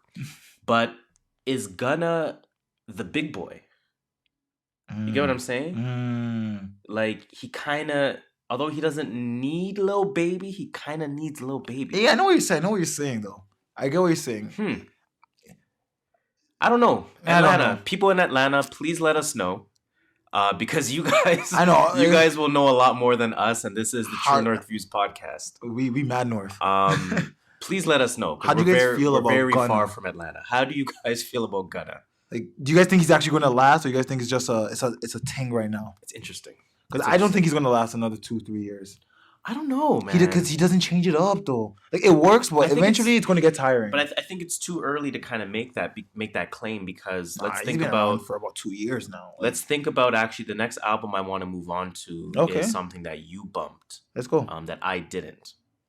Lil Pump. And I'm gonna stop there before you get into it. Okay, that's not said. I watched his recent music video with Lil Wayne in it. Why would you do that? Hold up. Why would you hurt yourself? Hold up. You gotta hear me out. I didn't watch the whole thing. Oh, thank God. All right, it was on Boozy Fade, and I respect Boozy Fade. Okay. So you know what, I'm gonna check it out. I respect them, but so I checked out the first minute and a half of the video. Very Kanye-esque, by the way. Wait, 1 second. That song was longer than a minute and a half? Yes. Oh my God. Maybe I'm tripping. Maybe it was 45 seconds. I don't know. Maybe I'm tripping. I'm playing. Pump showed me something different. Well, when we get to that album, I'll tell you more about that album. He showed me something different. It sounded very like, I'm not gonna say it sounded nice, but you know Kanye on the such a freaking hoe. You know what I mean? I love it. He sounded like Pump sounded like that Kanye. And I'm not gonna say that Kanye is amazing. Yeah. Because there's Twisted Fantasy Kanye. Yes, there's graduation Kanye. Just call it dropout Kanye. In fact, that Kanye is borderline trash. Oh, pretty much. But that Kanye is better than Pump has ever sounded. Mm-hmm. And now Pump is starting to sound like that Kanye. So what I'm trying to get with all of that, where's this going? You can't quite say Gunna can't change, because we're in such a microwave era where, you know, every 4 months something comes out. That's true. And 4 months from now, Gunna could sound completely different. You're right. So I don't want to, hate on that quite yet. But since we're naturally, if he doesn't change, here, he will die out. That's all. Let's put it that way. I agree with. You're right. The way I said it was probably wrong. So let's go to a natural segue here, and let's talk about Lil Pump, a Harvard dropout. Even though the image on the album is him graduating, that's neither here nor there. And he spelled Harvard wrong intentionally. Otherwise, they're coming for his ass. No, it's on purpose. It's on purpose. They did it because that's the whole point. Like, what's the thing called in that movie? No regrets. No. I'm like pulling my neck down. No regrets. What's it called again? No regrets. No regrets. So you have to spell Harvard like that, also to protect yourself legally. Yeah. Otherwise, once that album makes money, I don't think Harvard's trademarked though. Good point. Like, they could probably put on like it's public, so you're allowed to use the name. So I can just make a tee. I can just sell merch. No, but like they're not selling. But can I sell merch that says Harvard R Us and just start selling it? I don't know. I don't know. Now you get to lawyer talk. Let me call Mike Ross for that. Fair. Harvard dropout. So let's talk about Harvard dropout. Now, I did not listen to this at all. I did. The song featuring Lil Wayne, is that on this? Yes. Okay, so let me see what that song is called. I didn't even see it coming. What is that song called? I forgot. I've actually bumped this album about 2 or 3 times, to be honest. That song is called Be Like Me, featuring Lil Wayne. Yes. Right? Let me give the viewers a little bit of a listen. A little press taste. fast forward twice on your thing if you don't want to hear this, because I'm probably about to play about 30 seconds, give or take. That's true. Ooh, I like that. 30 seconds. Press fast forward. So, Harvard dropout. Let's play that Lil Wayne. It's close to the bottom. Such a freaky hoe. I love it. A lot of people trying to be like me, but freaky hoe. You just can't be like it. Ooh. Such a Lil Pump. hoe. I love it. Same beat. Ooh. Yeah. Everybody wanna be like me. Ooh. Yeah. Everybody wanna be like me. Everybody wanna be like me. Ooh. Yeah. Everybody wanna be like me. Everybody wanna be like me. Ooh. Yeah. Huh? Yes, I'm hella ignorant. I don't give a fuck. See, this and everybody wanna be like yay. Everybody wanna go and smash Kim K. Ooh. Yeah. You can talk shit about me every day, but I'm still rich at the end of the day. Oh, that is Kanye. Kanye's writing for him. Probably. He doesn't write his own songs. I know that for sure. He does not write his own songs. Kanye is legitimately writing for Lil Pump. That is crazy. That is Kanye right there. That was super Kanye right there. So when I heard that, because again, for whatever reason, I decided to give the video a little bit of a watch. Yeah.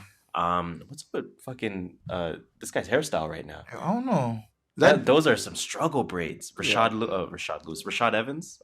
Yo, watching UFC right now. Damn. You gotta do what you gotta do sometimes. Oh my God. Okay. Anyways, like I was saying, he showed me a little bit more though. Yeah. Now I did not hear the album. Mm-hmm. Based on kind of that realization that Kanye writes for him, can you say the rest of the album is on that level? No. Okay, talk to me. So talk to me. If you listen to this album, you're listening at your own risk. I'll put it that way. I'm not going to say you should listen to it, but I'm also not going to say you shouldn't listen to it. What Lil Pump's Harvard Dropout gave us was hype music to its T. It's super hype. It's super high energy. You're nodding your head the whole time. Now, the lyrics are whack because, it's Lil Wayne. He ain't really saying much. It's Lil Pump. Lil Pump don't really say much in his lyrics. But it's just that the energy you feel is like that Tekashi energy. Like that Tekashi energy. I was going to ask if that's kind of the comparison that you would give. I'll give it to like Tekashi. Like, how you listen to a Tekashi album, that's how you should listen to the Lil Pump album. You don't care for what he's saying, but... it's high energy. It's turn up music. Do you have an extra USB slot on that battery? No, but you can use mine. I think mine's good. Yeah, I'm at 55. I'm good. I need it for this show. It's all good. Charge a tablet. Gotta keep watching UFC up in this motherfucker. Hey, it's what we gotta do sometimes. What it is. But yeah, there's a song. My favorite song is actually the song with Smoke Perp, and I hate Smoke Perp. I hate Perp so much. I hate him just as much. It's not charging? No, it's not working. There's a button on it. There we go. And we're back. So my favorite song with Smoke Perp, which we both don't like, is I Own. I don't know how, man. It's some Lil Pump lyrics. Where is it? I Own. Like I Own. Yeah, it's like I Own, like that. Oh well, Fast forward. Ooh, fuck nigga bitch in the back of the crack. Of course, I'ma cut it 2 times 2. Hold up 60 inside the in the trap with a junkie. It's high energy. That's why I said listen at your own risk. This is like Nickelodeon shit. Pretty much. Lean in my classroom, ask my teacher what the neck do. Spoke a whole pound to the face in the stoop. I don't need you. I don't need. Nah. This is made for the white kids. I can't. Like I said, listen at your own risk. You're right. Holy fuck. Just know what you're getting yourself into when you listen to Lil Pump. Don't expect some Jay-Z lyrics. Oh my. And then all I'll say is Offset's verse was hella fire. I love Offset's flow. Offset has a real good flow. He does. He's so smooth with it. Yeah, I like it a lot. Other than that, Lil Pump's album, I'm giving like a 4 out of 10. To be honest, I know we don't rank albums in a minute, but 4 out of 10. Yeah, 4 for the energy, and that's it. I'm not mad. The rest is whatever. But again, listen at your own risk. Listen at your own risk. You heard it here first. Lil Pump, Harvard Dropout, 4 out of 10. It is what it is. It is what it is. Now, I saw this album. Next time we're going to talk about, I saw it, and I wanted you to tell me if I should listen to it or not. Are we talking about Kehlani? My girl before she got pregnant, Kehlani? Yeah. My goodness. PND's girl? That is a very beautiful person, Kehlani, man. She came up with an album called While We Wait. Like I said, in January, I'm trying to keep the same energy. I'm trying to listen to more R&B. Hey. Right? Trying to listen to more R&B. Can't blame you. Boy, oh boy, was this a good album. Okay. Now, mind you, I didn't give it a full listen. Did not give it a full listen, but shit, it's good. Hey. It's good. So I'm gonna play a song called Nunya, like none of ya, like none of your business. Featuring Dom Kennedy. This is off the album. It's 9 songs, 31 minutes. So I'm gonna play a little bit of that. You can't let me live. You put on a show, 'cause you don't want the world to know that you lost the girl who got it on her own. It'd be good for you to let it go. Let it go, let it go. Ain't none of your business. Does she write her own music? Well, you know what?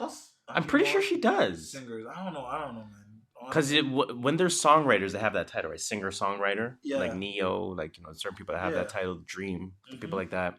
I believe she does. Oh, if I'm not mistaken, man.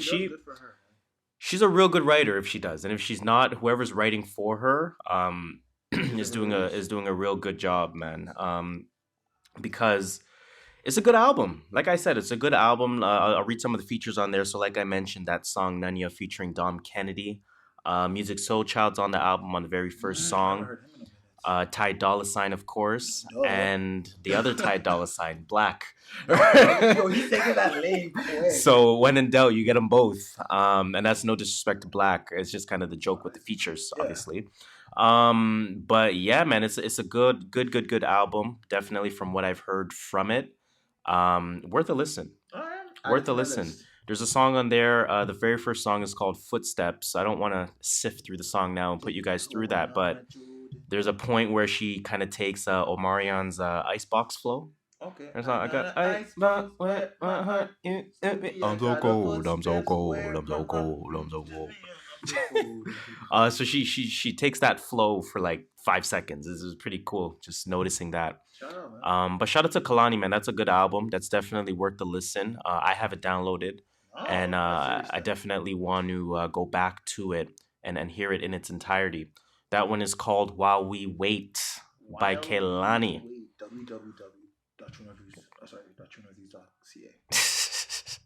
www. We should just start doing that randomly, like www.truenorthviews.ca. truenorthviews.ca. So the next album, truenorthviews.ca. I'm not gonna say the www. That's way too much of a mouthful. The next album, truenorthviews.ca.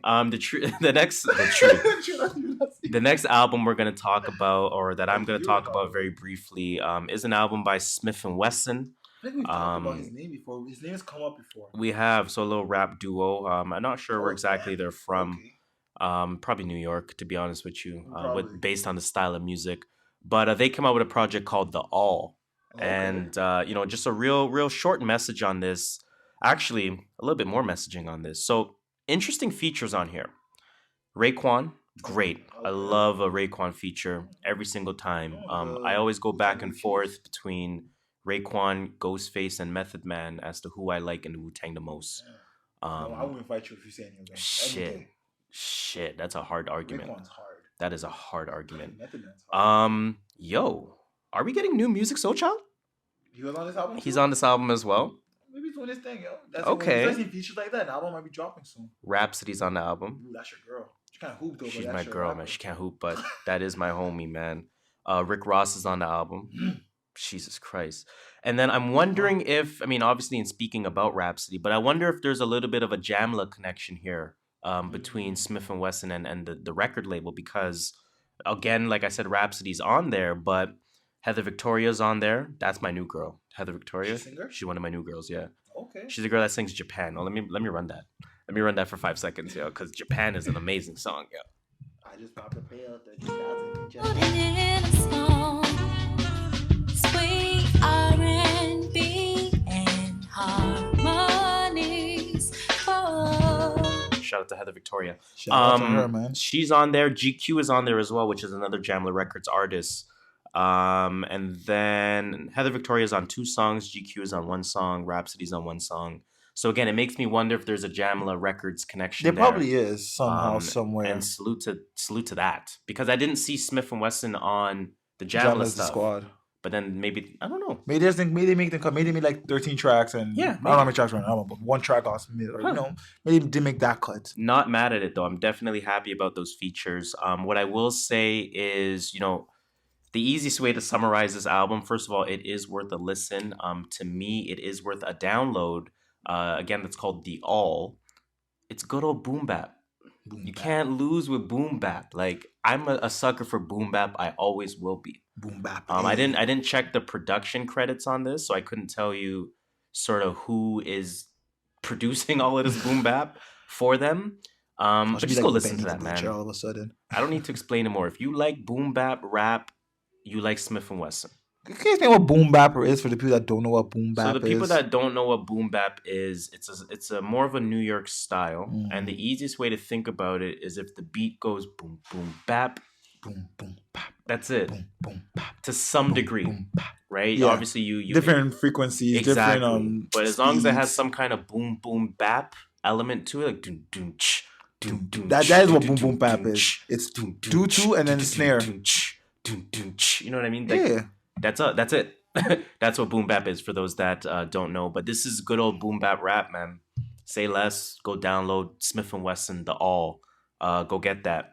What else came out this week? Again, for once, an action-packed week. Honestly, we're almost lost here. We're almost lost. Eminem came out with next 20-year anniversary Slim Shady Slim LP. Shady. I think I listened to like one song from expanded edition. Because just some of his old songs. They're like, you know what, they're pretty nice. Well, I mean, he was like he was a great rapper. He still is technically, isn't he? I don't think he is anymore. I don't know, man. I don't think he is anymore. So you didn't like his the one with Jordan Lucas shit? That not that track, but the whole album. Kamikaze. Kamikaze was alright. I'm not hating on it, but I don't. But it's not his. It wasn't great. Yeah, it's not his old. Slim Shady, Marshall Mathers LP type ish. What else came out? Eric Bellinger. Bellinger. I want to bump that. I love Bellinger. Him, came out with an album called The Rebirth 2. Haven't got to that one yet, but definitely want to listen to that. Gigs came out. You still bumping Gigs? Who's the go-to guy in the UK right now? Isn't it still what's that guy's name? Pressa? No, not Pressa. Skepta. Pressa's from Toronto. I know. I meant Skepta. Skepta. Isn't it still Skepta? Maybe. Are we? You know, I think that's it in terms of albums. Things album. That's all I know. Any other albums that came out that you're aware of? I'm not even on Boozy Fade anymore. Just in general, I don't think so. I think Calvin Harris or someone came out with an album. Did he? Yeah, no rappers were on it though, or no hip hop acts at least. It was mostly like singers, if I'm not mistaken. A bunch of singles did come out that I'm not going to listen to, but for anyone that's interested, Tierra Whack came out with one called Only Child. Again, salute to Tierra. She's super dope. But she's talented. I am an album person, not a single person. Doja Cat featuring Rico Nasty. Is that gonna say moo? I'm a cow. Yo, I'm a cow. Oh God. I'm a cow. Apparently, she actually has some potential as an artist, so sure. We'll see if an album drops. We'll see. Freddie Gibbs came out with another single. Shout out to him. Young Tory came out with one. Shout out to him. Fetty Wap came out with a single. Oh, I listened to that song. Nice. It's all right. It's like, it's Fetty Wap. He's doing his thing. Is he kind of back? Like, what'd you say? Like, not is he back? Does he have the capabilities to be back based on the single? Yes. Okay. Yes. Not mad at that. He needs to like build off it. It's not like boom, like it's gonna be a hit tomorrow. Nah. Soulja Boy and Ray J came out with one. Next. T-Pain and OT Genesis. Okay. Okay. Shout out to T-Pain. J-Rock and Mozzie. God damn. Whoa. I gotta listen to that. Or Mozzie, whatever his name is. Wait, can I see you spell it? Mozzie? Oh. No. Shit. Name sounds familiar. Go bump that. Childish Major came out with one called Non. I've heard that name before. Childish Major. Oh, he should be called Bay Major if I'm not mistaken. He's a singer. Okay. I should bump him a lot. Came out with one. Yeah, he just had his 5th child. You know he's not even 19 yet. He has herpes. Herpes though? No, but I just don't understand. Like, he has like an incurable like sexual transmitted disease. Yeah. And women still. Yeah. I'm not going to say anything about women, but yeah. Okay. He has 5 kids and he's 19. He's probably going to have 6 before he's 20. Okay. Yeah. Okay. Designer came out with one called Earned It. 2 Eyes in It. Yeah, that's how he does his things. So he in his name or in a song, he always puts 2 eyes. I like that.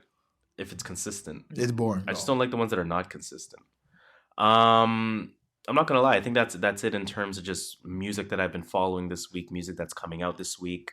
I don't know if there's anything else you wanted to add to that. No, I'm good. Okay, so as usual, let's end off our music potpourri section by asking a very simple question.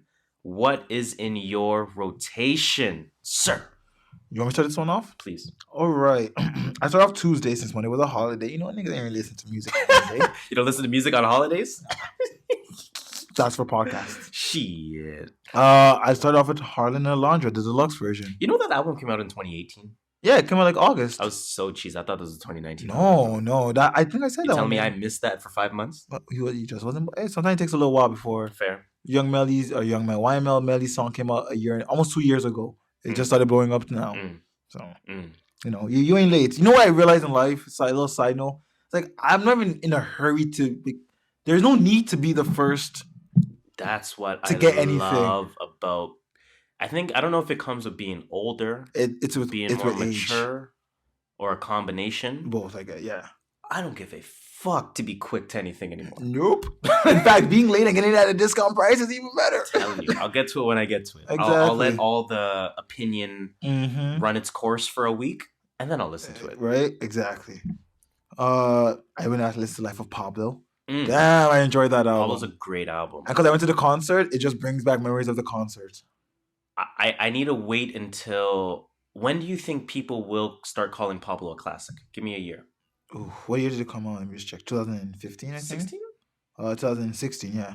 Or 2019. Give it about 2-3 years. 19? 2 years would be what? 21. 2023. Yeah, it'll go down as, whoa, this That's album actually going to be my exact underrated. number because look how long it took 808s. Oh yeah, it's just getting the praise like it started last year. So in fact, Yeezus is not even there yet. No, Yeezus is not a classic. No, let's be honest. Yeezus was not a classic. Not a classic. You're right. Not a classic, but wasn't. Definitely not a bad album. It wasn't a bad album. A really good album, but you're right. Before its time, it was experimental at that time. Fair. If it came out now, it would have been Bound like, oh, yeah. 2 is a great song though. Oh, yeah. There were some good songs. No, on for there. sure. I'm just hating. Okay, no, I'm not mad at that. Playlist. Oh, Slim Shady LP. Go figure. After that, Quavo Honcho. I moved a few songs from there. I went back to that. It was only because of Offset's album coming out. You know, to get myself in the Migos headspace a little. Other than that, just been Friday drops, which was Harvard Dropout. I've bumped that like twice already. It's usually like a car ride type of bump. Or like I was cleaning this morning, so I just did like had in the background. Didn't really care for the lyrics. Father of Four. Really good album. Drip Drown 2. Drip 2 hot and a Drip 3 hot. And a Drip 5 hot. Other than that, yeah, that's been it. Honestly, it's been a slow week music-wise. Work's been busy, so we don't really listen to music on on my car ride. And on my car ride, I'm not really listening to new music because I want to get into it. That's what I know what you mean. You're like, yo, I got 7 minutes left. I gotta bump 2 bangers. Exactly. Right. Let me get I'm about to park at work. Let me get that headspace. Let me get my bangers going. Mm-hmm. That's how I am. And then when I have time to sit down and take in what they're saying, and I'm like, okay, let me listen to albums and stuff. Word. I'm not mad at that. Yeah. What's in your rotation this week, Mister? Yeah, just end it there. Okay. My rotation. What's in my rotation, man? Let's see what I got. Oh, an album that we missed an album that we missed from earlier this year. Did I mention it last week? That Sue Surf album. You mentioned something about Sue Surf. Sue Surf album. It's called 725. Okay. The 7 is spelt out, and then 25 is the number 25. Good? Bad? Very good album. Okay. Very, like, for those that don't listen to Sue Surf, I don't. I'll give you a little bit of a mainstream comparison. I almost say Meek. I say Meek. Yo, you're reaching with that. Come on. I don't think I'm reaching because, in fact, it's almost like if you know, like Surf is right there lyrically with Meek. Okay. Right? Meek might have a little bit better deliver, maybe on a song. I thought I was finished on when a song, I bought that Aston Martin. But Surf is right there lyrically. But flow-wise, I actually thought he was from Philly. He's not. Let me see if I can bump a song here just to show you an example. Let's see if this is a good example or not. Fell in love with the mission, fell in love with the squad. Scared to catch another case, fuck around and almost died. Said life short, motherfucker never lied. Fell in love with the sound of that 9 when we slide. I fell in love with the hate, how that even work? Fell in love with both, I'm just waiting to see who lead me first. We at work, get him if you see him. Substance. I see the Meek reference though. Yeah, the Meek I see the reference. comparison. Yeah, and then again, it's not to compare the rappers, but it's just a style. Exactly. For those that don't know who Sue Surf is, that's probably the easiest way to kind of. I might have to take him. I've never heard of him. Real good album. I might take him. I really liked what I heard for sure. So that's definitely in my rotation. 725 by Sue Surf.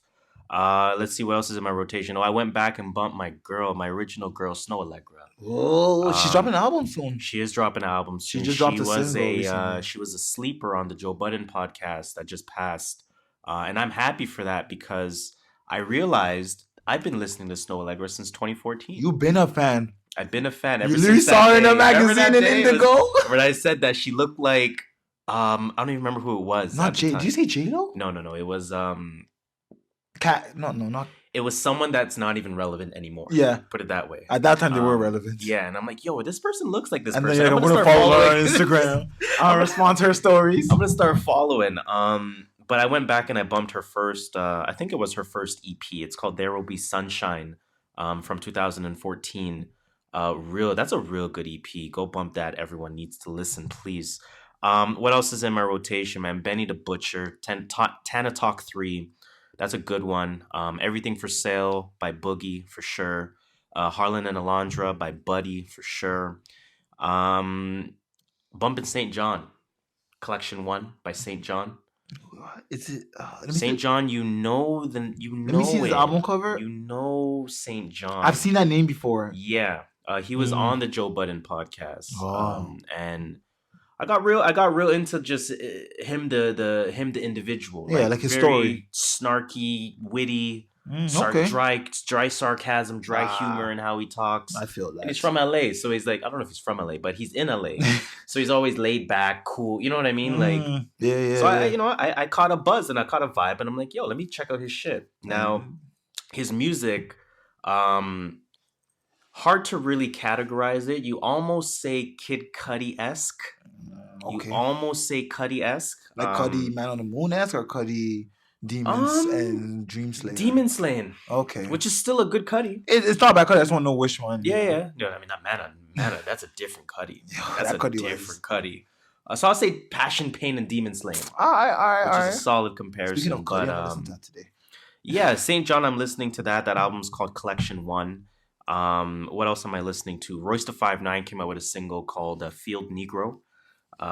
Listen to that. Decent. Very decent. I went back and I bumped Saba, Care For Me. That was a really good album, I heard. One of the better albums of 2018. Yeah, a lot of people had it on the top album list. For sure. Definitely top 10 at the very least, if not higher.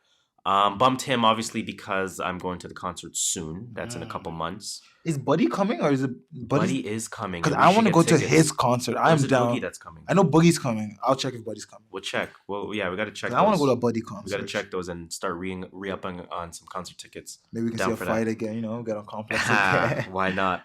I'm also letting, like I said, I mentioned it last week. I'm letting album radio rock a little bit more. Yeah, I do the same. So I actually went to the Care For Me album by Saba and went back. And fast forwarded all the way to the end just to let album radio play. That's smart. That's actually smart. Just to let album radio play. So I did that. Some J. Cole album radio. Of course, I let rock as well. I went back and I bumped Tame Impala Currents, which is a real good album by Tame Impala. Again, if you just want to change your palette a little bit, go listen to Tame Impala. Arcade Fire as well, man. The Suburbs by Arcade Fire. Oops, what did I just do there? Arcade Fire, like the rock band? They're not rock, but they make psychedelic music. Arcade Fire, yeah. I love that shit, man. Love that shit. Some Rico Nasty I'm bumping. Otherwise, yeah, just some random shit. Like, some random Rico Nasty songs, some random Jay-Z songs. Yeah, that happens. Random Solange songs. Certain songs you feel like listening to. Testing, I went back and bumped a couple songs on Testing, A$AP Rocky. I think I did too, actually, a few weeks ago. Did we talk about the Papoose album? Yeah, you talked about it last week. Okay, good. Because that's a real good album. Yeah, and I said you loved it. And I was still bumping that. So please go listen to that. I think that's all I got. Yeah, and Buddy is touring, but he's not coming to Toronto. I think that's all I got here for that. So I think that's going to be the end for you. Is that going to be the end for me as well? Actually, no, mine's just beginning again. So I'm done. You know what? Then in that case, that's going to finish off the rotation. That's also going to finish off our music potpourri segment. So with the end of the music potpourri, naturally, in going into the how the show was originally written by us, let's get into the entertainment report. So let's talk about that entertainment report. Your boy Tristan Thompson, talk to me. He's from Brampton. He's from Brampton. He is wild. He is wilding out. He don't care. Now, my only question, is there proof? Other than that one video of that guy saying it, no. So what officially made people assume this happened? Because one guy had a video of him saying, "Oh yeah, we're at a party. Jordan was all up on his lap. Jordan was kissing on him." And then it'd be the ones closest to you. Chloe put like that yelling emoji, right? A lot of those like under his video, commented on his video. It'd be the ones closest to you. Damn. That's what I'm saying. I don't know, man. Damn, Brampton, Kylie, that's what you bring around? Yo, Brampton, take your man back. That's what you bring around the team, Kylie? Come on, what's wrong with you, man? What would you? A quick question. What would you do? Actually, you know what? You're not even a girl, so it doesn't even fucking matter. What would you? If that was your best friend, but it's the guys who'd be like, like, guys are a little bit different. Yeah, I mean, she got to be booted out the family. Oh, Hundo P. Jordan Woods got to be booted She moved out. Supposedly Kylie kicked her out of the house. I asked this question in relation to Offset and Cardi on the album. Is this just material for keeping up? That's what some people are. That's what some people are saying. Because everything is material for keeping up. Their whole life is keeping up. Yeah. Seacrest produces all that shit. Shout out to Seacrest if he's producing this. But I think it's a setup, to be honest. I don't think it's real. I think they'll be fine. I think all is well. They'll end up being together again. All is fine in the land of Kardashian. How about you? Yeah, I don't care. Yeah. Anyways, speaking of Kardashian, because this is the first time we've segued from Jenner to Kardashian. Oh my goodness. Okay, what is becoming of us? So let's talk about Kim Kardashian versus Fashion Nova, because there really is a problem here with Fashion Nova swagger jacking everyone's shit. Do you have a problem with this? Just in general. But see, you gotta come from 2 points of view. Like I see both points of views. That's all I'm gonna say. I don't see Fashion Nova's point of view. Why? They make it affordable. Yeah, but you can't just blatantly, take my shit. That blatantly. But if I make you it can affordable, make the generic version, but you can't just blatantly take my shit like that. You know what I'm saying? But your shit's not affordable, so I made it with cheaper material. I made it affordable. And that's what a lot of people were saying in the comments. It was like, hey, Kim, we can't afford your shit. Yeah, we can't afford a $5,000 dress, but we can afford a $50 dress. But again, I see Kim's part though. I do see what you're saying about just taking people's shit. Like, come on, like I spent time designing that. So I completely So Kim Kardashian went on a Twitter rant, right? So she's like, going through some fitting pics, It's devastating to see fashion companies rip off designs, I've watched these companies profit off my husband's work for years, and now it's also affecting designers, that have been so generous to give me access to their beautiful works, yada yada yada. 1 or 2 days ago, okay. Let's see here. My relationships with designers are very important to me. Yada yada yada. I yes. I often plan, and I'm grateful, and I don't have any and I'm not leaking, and I don't support. Like it's all I. So very selfish, and kind of rightfully so. But again, I completely understand Kim's rant because, and I do too. There's millions of dollars invested into what people think are exclusives. Yeah. And for Fashion Nova to take that immediately and just rip it off completely, that's a little annoying. Oh, I get it. I understand both sides. I don't know, man. That's what I just understand both sides, but this is life we live in, and what are we gonna do? Trademark your dress if you don't want. I am a little happy that the knockoff era is thriving. Oh, I'm so happy about that too. So let's give a little salute to the knockoff. Shout out to us broke people out here. Always struggling. Salute to the even if I have $1 million, I'm gonna always be struggling. I'm gonna be frugal as shit. Right? Don't even need to talk about this for more than 5 seconds. R. Kelly's finally done. Good. Finally done. He got, 10 counts? 10 counts of aggravated criminal sexual abuse. They threw all the words in there. They threw aggravated. 10. They threw criminal. And they threw sexual. This wasn't criminal abuse. Mm-mm. This wasn't aggravated abuse. This wasn't sexual abuse. This was aggravated criminal sexual abuse. And when they put criminal in there, that means jail time pretty much. Yes. So now let's kind of just ask a quick question. Is he finally going to prison? Well, let's hope so. But what do you think? Is he finally going to prison? I think he has good lawyers. I agree. Let's be honest. Honestly, he's not been to prison for worse shit. I agree. Let's leave off there before either of us get too into it. So, R. Kelly charge done. Your boy Jussie Smollett. What's up with him, man? He's whack. He wilding out too. He cheesed me for one reason. He just made black people and gay people look bad. Yes. He gave fucking Donald Trump the opportunity to say how MAGA was not. And that was my problem with this whole Jussie Smollett thing. Yep. He gave, let's call it white supremacists, for lack of better word, an out for the next 10 plus years. Remember that one time in Chicago that dude lied? How do I know you're not doing the same thing? I seen a comment on Instagram. Someone wrote, racism's supply is less than the demand. Or racism demand is more than the supply. What? Pretty much saying that there's not a lot of racism out there and black people are trying to force racism. Oh, no, I get it, but what? But that's what I'm saying, because of this, though. Like, because it was a comment under him saying, oh, he lied. And I'm just like, why are we giving them the opportunity to say that? Who? Like, it cheeses me, man. Like, this guy really cheesed me. Like, I don't say cancel, but I'm not looking out for none of his shit anymore. And he did say apparently this was because he wasn't happy with his salary on Empire. So what the hell does that have to do with you getting? You know what? Fuck this guy, man. Fuck this guy. Fuck that you, shit Jussie. is fucking trash, dog. Get the fuck off the airwaves. Thank you. That's the perfect way to end it. Yes. Let's get off the entertainment report. Before I get even worse, more mad. Before we get more mad, let's move on to some random thoughts, man. Let's lighten the hell of this shit. You already know what it is. Random thoughts, man. It's that time when we just randomly do shit on our phone, man. We just check what's trending on Twitter because every time we stop recording, something happens. All of a sudden. So what's going on in the fucking world? Breakdancing is proposed as a new Olympic event in Paris 2024.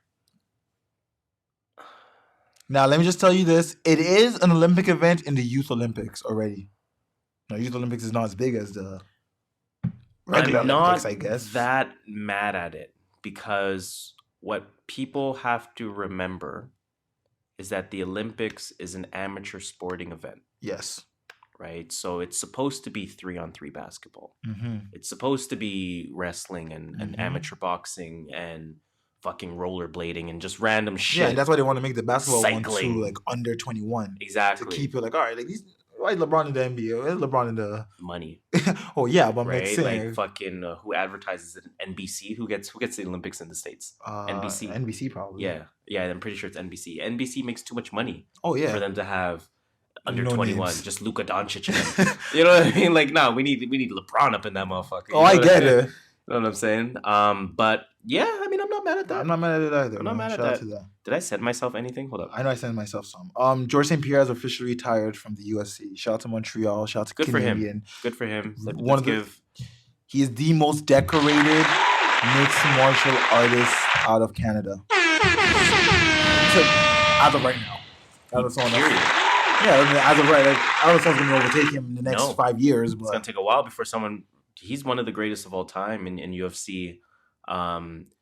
He had a boring style, but you know what? It was a style that wasn't going to get you rocked that often and hopefully have your brain intact. So, whatever works, man. I'm not going to fault you for... Don't knock the hustle. Do you see Marcus Smart on some acrobatic shit? Oh, he did a backflip? Yeah, so he hit a three-pointer. He had a half-court shot in practice, and he celebrates by doing the most gymnastic-esque fucking backflip in the world. I saw a meme that said, man, if black people got into gymnastics, man. Oh, that's nice. If black people got into gymnastics. Well, look what's happening already. Gabby Douglas. The other girl, I can't remember her name. Oh, no, Gabby Douglas, the new girl. I don't know the new girl's name. Simone Biles. Oh, yeah, Simone Biles. This girl's just winning awards left, right, and center, bro. Still winning? She's still winning. I saw her name somewhere recently. Shit. Shout out to Simone Biles. Shit. Yeah. But if black boys got into gymnastics, and obviously that's no disrespect to girls. I'm just saying there's no black male representation. There really isn't, to be honest. On top of the minimal female representation. Man, it would be game over.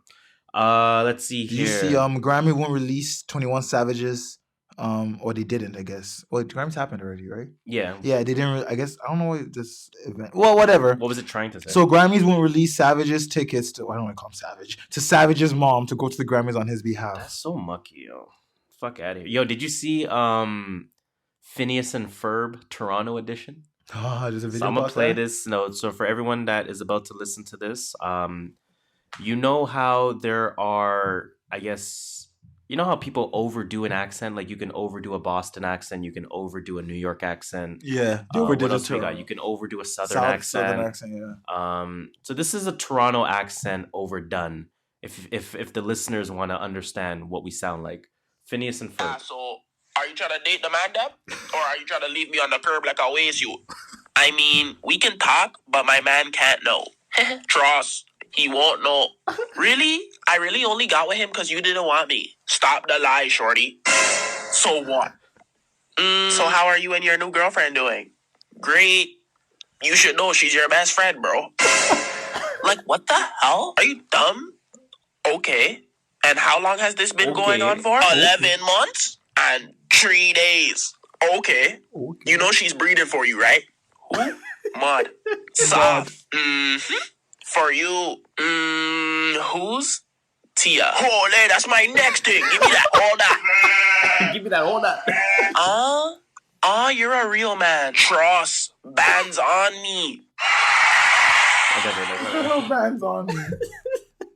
Oh man, that's some funny shit. That's way funnier to us than it is to y'all. It probably is. But that is funny as shit. I have something here. I don't know how true it is, but this petition calls for U.S. to sell Montana to Canada. Oh, I've seen that. I don't know if it's true or not, but I just thought it was funny. It's funny, but no, fuck that. I wouldn't want Montana, part of Canada, just to add some more fucking no taxes. Thanks.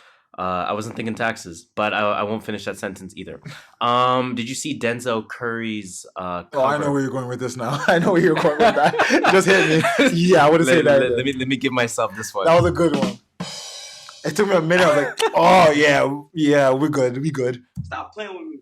Oh, sorry, Denzel Curry. Denzel Curry did a cover of Bulls on Paradise. I don't know what Bulls on Paradise is. I'll be honest with you, but it's a rock and roll cover. Okay. And he kills it. Hey, shout out to Denzel Curry. I'll just kind of show you as I'm playing like 5 seconds.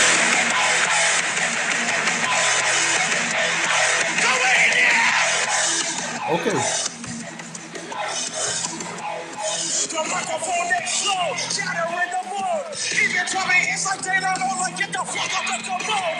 I'm not going to continue that because it sounds terrible audibly in terms of on the microphone.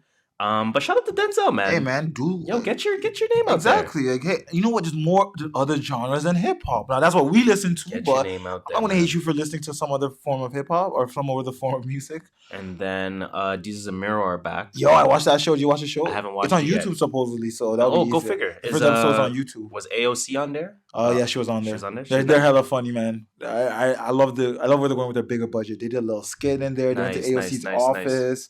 I want to see pretty that. Nice. And then I guess I got one thing. Go ahead. Last thing. According to TDC, and I think this is a lie because it makes no sense, they lost $65 million in fare evasions in 2018. Now, for those that have no clue what we're talking about. Oh, yeah, that's probably what TTC is. So TTC, Toronto Transit Commission, that is our public transit. You said they lost how much? 64 M's. That makes sense. In skipped fare, 64 million? Yeah. They don't make. I don't think they're making 64 million in paid fare. Did you see the recent video in New York of people, the turnstile thing, people jumping over the turnstile? Yeah, and I've seen that. Yeah, that's Toronto's version. Yeah. 64 mil. I think it's not that much. High. That is a lot. 64? It's not that much. 64. That's literally 64. not that much. I'm going to keep saying 64 so you say yes. You can say 64. It. You can keep saying 64. 64 mil. Let's break that down. That's how many zeros? Let's do some mathematics on this. Right? How much is a bus fare? A bus fare is $3. Let's call it $3. Yeah, even though it's like $3.50 we don't really know. Average. We'll say average because kids. Yeah. So that's 21 mil. I think 21 million people skipped paying daily. That's not daily. Not 21 mil daily. 21 million is the total. So divide that by 365 then. Okay. Still going then. Let's do the mathematics on this. You tell me 50,000 people can't skip the bus daily? Yes, actually. Yes, that's a lot of people. 50,000. I think 10. I think maybe 20. That's between 9 a.m. to 10:30. And morning at rush hour. What are you talking about? 64 million? I don't know, man. You're wildin'. 64? 64. Wildin'. I think I'm done with random thoughts. Wait, hold on. Let me check Twitter to see what's trending. That's true. 64 though? Dennis Smith Jr. did a crazy dunk. Let's see here. Was it over 64 mil? Jeff Skinner. Don't know who that is. He got injured. Is it because of 64 mil? Yeah. Messi. Something about him. Oh, he's making 64 mil. Oh my God. 13 minutes ago. This is why we check. What's the headline? This is why we check what's trending. What's the headline? Judge sets R. Kelly's bail at $1 million. Oh, he paid that already. He paid that 15 minutes ago. But anyway, I don't want to talk about R. Kelly, so it's all Let's move on to CCS. It's not like it gets any better. So CCS is not getting better this week. Kind of better. It's going to end better. There we go. So let's get into some CCS, man. Of course, that's that crazy Canadian shit. Shiza. It's those crazy stories, those eye-opening stories, those what the F stories, and they all have the commonality from being right here in Canada. Very quickly, I don't want to spend too much time on this because it's hella sad. It is. Last week we reported everyone, not everyone, but some people complaining about an Amber Alert going off in the middle of the night. We reported, we're official. We reported that the girl was found dead at her father's house, and her father was caught under arrest. Whatever, was caught. What we didn't say, I don't think I said, was that he was in the hospital from a self-inflicted gunshot wound. It's really murky about what's going on with that gunshot wound and who it came from. They said self-inflicted. How it happened, when it happened, we don't really know all that. All we do know now is we found out that he ended up dying in the hospital, succumbing to his injuries. So fucked up shit. And the only part that pisses me off about this is, again, I'm not a judge, I'm not an executioner, I'm not the jury, but I want him to pay for his actions. I want him to pay. Yeah, a lot of people. Him to physically pay for his actions. A lot of people had said, just too much of a out. Yeah, exactly. Too much of an easy out. It's an easy out in my eyes. And too much of an easy out. Again, I'm not God, and I don't judge, and it's not my job to say what should happen to you, but this just felt like a easy cop out. Yeah. What you got, man? Hopefully this light. I'm not gonna lie, that might have to end off the CCS because I realized the article that I pasted. It's not the right article. If you look at the link of the article that I pasted, it says 20170323. Now, if anyone has no clue what I just said, the date 2017, my guy, March 23rd. Yeah, you know what? I'm gonna just go ahead and skip that. Can we find anything quick that's Canadian in the meantime? Okay,